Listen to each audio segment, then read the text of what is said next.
7 ans, Joël Malou Shindani, diplômé des licences en management en 2016. Il est rentré en Inde pour une autre formation, cette fois-ci en informatique, selon sa famille. Résident à Bangalore, une ville scientifique de l'Inde. Le jeune Congolais, piégé par la police indienne, selon l'ambassadeur de l'Inde en RDC, a été par la suite attrapé avec la drogue.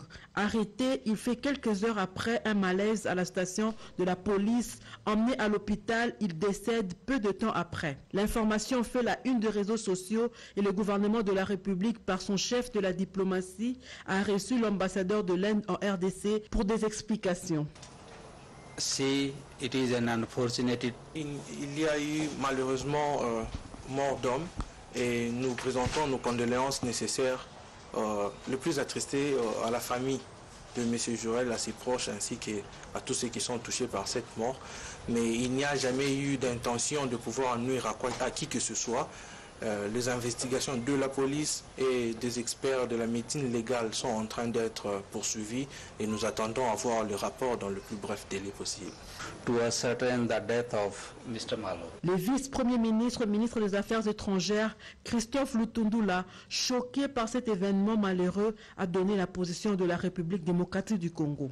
Le gouvernement de la République, avec à sa tête le Premier ministre Jean-Michel Samanou Condé, sous l'autorité du président Tshisekedi, est profondément ébranlé par ce décès d'un compatriote intervenu dans des circonstances qui sont encore à élucider. J'ai reçu dès hier soir un rapport complet de notre chargé d'affaires à New Delhi. Et il ressort de tous ces rapports que, en fait, notre compatriote Malou Shindani Joël était aux prises avec la police indienne. Il était avec un ami à lui qui, lui, est parvenu à échapper. Il a été conduit à l'office de la police et c'est là qu'il a malheureusement perdu la vie. Les délégués de l'ambassade de la République démocratique du Congo en Inde se sont joints à l'équipe de l'autopsie pour tirer l'affaire au clair.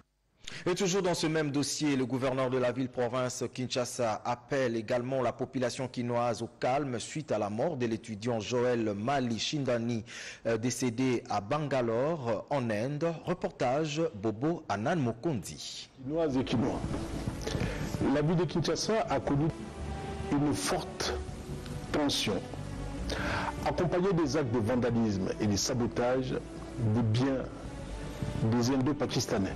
Je rappelle aux Quinoises et Quinois que la ville de Kinshasa est réputée pour son hospitalité légendaire et son attractivité qui font d'elle le centre le plus important des activités tant économiques que touristiques de notre pays. Aucune raison, aussi valable soit-elle, ne peut justifier des actes de violence contre ceux qui ont choisi notre ville comme leur lieu d'affaires et de résidence. Je condamne fermement ces actes de vandalisme. La ville de Kinshasa ne ménagera aucun effort pour appréhender et poursuivre leurs auteurs. Je lance un appel à tous les expatriés qui exercent leurs activités dans la ville de Kinshasa divaguer librement à leurs occupations et leur rassure d'une protection sans faille